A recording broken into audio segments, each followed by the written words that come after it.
welcome back to the Farming Without the Bank podcast. Thank you very much for being here. I apologize for my voice today. I am a little bit sick, but I am here nonetheless.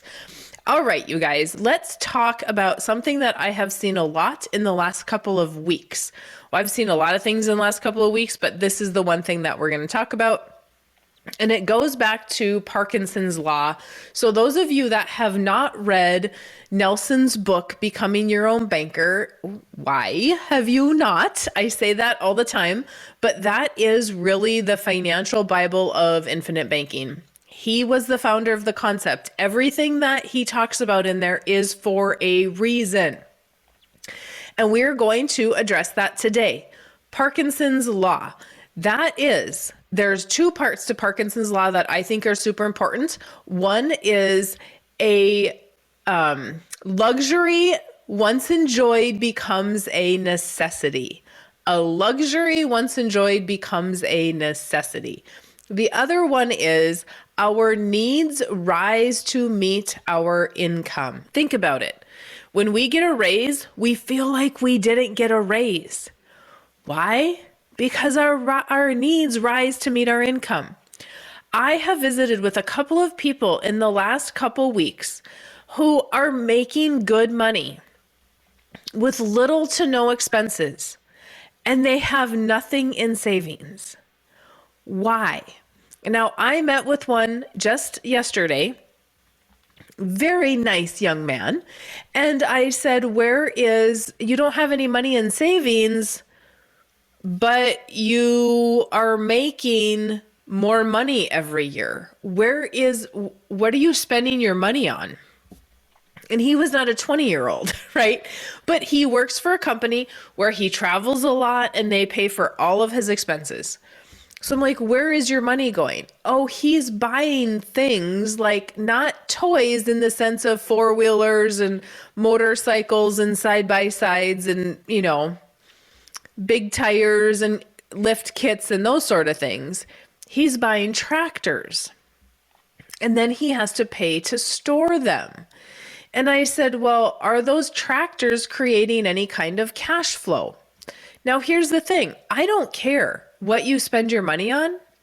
I do care when you come to me and you say, well, Mary Jo, this is where I want to be in 10 years or in 15 years, and this is what I want to buy. Because in 10 or 15 years, we can't get you there if you're not saving anything. So a lot of you with big dreams, and I am all for big dreams. The bigger, the better. There is always a way. You figure the way out. But you are going to have to sacrifice today to create that bank so that you're not using the bank later. If you want to retire at 55 and you're 20 years old, another one that I had a couple of weeks ago, 22 years old, zero expenses, wants to retire at 55, but is not saving more than $5,000 a year and making $60,000 a year. If we don't have any expenses, now is the time to be saving that money, putting it into a policy, and you still get to use it. If you still want to go buy your tractors and your toys, you can do that. You're just going to have to pay it back. But both of these individuals, they're 20 years apart in age, but both of them said the exact same thing. If it's taken from me, I won't spend it. Now, this is a little bit of a Dave Ramsey approach, right? When I worked for somebody in my 20s and in my 30s, when I was working for somebody else, I automatically went to HR or whoever's in charge of, setting up your payments. I went to them and said, I want X amount to go to savings and the rest into checking. And they always split my paycheck. I don't know where I got that from. I don't know why I thought that, but they did it for me. So are you able to do the same thing? X amount goes into this checking account and X amount goes into this checking account, and one of those checking accounts pays your premium. We have to be honest bankers. That is another thing that Nelson talks about in the book. So all of this comes back to everything that Nelson talks about as the concept, the thought process around why we're doing infinite banking. These are the things that other agents are completely missing if they are not infinite banking practitioners. I'm not a practitioner just because I want to sell life insurance. I am a practitioner because we have to get that thought process correct. And so one of these people that I talked to said, thanks for calling me out on the things I'm not doing right. So when you set up an appointment with me, as much as I would love for that all to be roses, sometimes I may bring up, I'm not going to be rude about it by any stretch of the imagination, but I'm going to ask, where is the money going? What are you spending it on? How come we don't have anything in savings? And some people just aren't telling me, right? I had another gentleman this week, great guy, and no money in savings. You got a lot of money. Like, he's got a lot of things. He's very successful. No money in savings? I find that hard to believe. As the conversation goes, oh, all of a sudden we found some money. I'm like, where's that coming from? Well, as he starts trusting me in our conversation, more of this stuff is coming out, right? And so that's just normal as well. And that's going to happen. But you're setting a meeting up with me so that I can help. I am not going to be here to, take every red dollar that you have so that I can put it into life insurance. No. That's not how it works. That's not how it works. But in order for me to help you get to where you want to be, I need to know where the money is sitting. What are you doing with that money? Here is what I've told the two people that I met with. If you want things, what can you do that generates the income to pay for those things? My 20-year-old, what can we use that money for that's going to generate cash flow when you're 55 and older so you can retire? That means at 20 years old, you got to stop thinking about punching the clock. We need rental properties. We need to start a business. We need to do business ventures with other people. His parents have businesses. We need to do those things so that we have the income at 55. We can't start worrying about it at 50. It's amazing to me how many people I talk to in their 50s that are worried about retirement at 65 and they've not saved anything. You are going to need to save a lot in the next 15 years to get to a retirement at 65.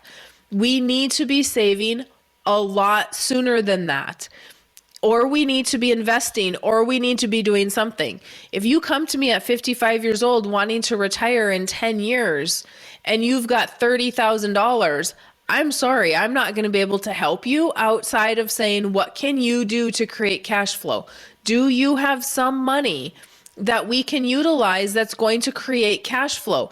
Be a business partner, be a rental owner, something, buy some land and develop it. I don't know what that looks like for you. Are we going to be able to start a business, but maybe we're not the ones that are in that business active the whole entire time? Are we going to be selling some sort of a program because we have the knowledge to teach other people and we can be selling a program? There are lots of things to do. But if you are making a lot of money right now, your needs rose to meet your income. Where is that going? What are you doing with it? Are we going to the bar? Are we buying shots? Are we buying toys? Are we buying tractors? If you're buying land, that's fantastic. If you're buying something that's going to create some cash flow, that's fantastic. If you're not, and you're making $60,000 a year, and you have nothing to show for it, and you're single, where is that money going? Sit down and look at it. This is where I'm going to just ask you where it's going. I'm not going to show you how to budget. That's where Dave Ramsey comes in. That is not my thing. Okay. To me, that is very basic information, and you should be knowing that. You should understand how to budget. If you don't understand how to be frugal and how to budget, then you're going to need to go find somebody that is frugal. You're going to need to talk to them about it. Okay.